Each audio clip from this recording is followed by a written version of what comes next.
केदारनाथ हे 12 ज्योतिर्लिंगमधलं एक मानलं जातं आणि पूर्ण वर्षात भरपूर सारे यात्री येतात तिथे दर्शन घ्यायला. पण खूप जणांना माहीत नसतं केदारनाथचा इतिहास ॲक्च्युली काय आहे. तर मी आज या व्हिडिओच्या माध्यमातून केदारनाथचा इतिहास सांगणार आहे. नमस्कार, मी ओमकार सातार्डेकर. तर केदारनाथचा इतिहास चालू होतो द्वापार युगातून. जेव्हा पांडव युद्ध जिंकतात तेव्हा पांडवांवर भ्रातहत्या, ब्रह्महत्याचा आरोप लागला जातो. तर पांडवांना प्रायश्चित करायचं असतं.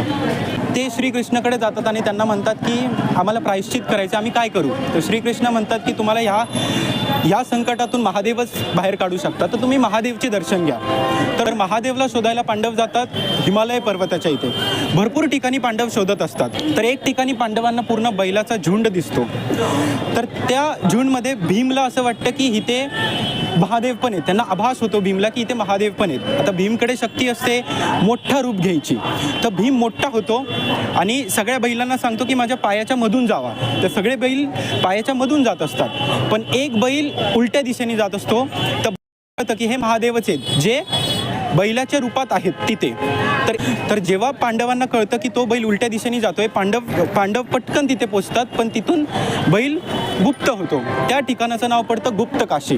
तर एका ठिकाणी येऊन पांडवांना तो बैल भेटतो. तर बैल खाली गुप्त होत असतो, खाली पाताळ लोकात जात असतो. त्या ठिकाणी भीम त्यांना वर ओढायचा प्रयत्न करतो. तर त्यांचा फक्त कुबडचा भाग तो वर राहतो, बाकी सगळे भाग खाली जातात. तर जे बाकीचे भाग आहेत त्याला म्हणतात पंचकेदार.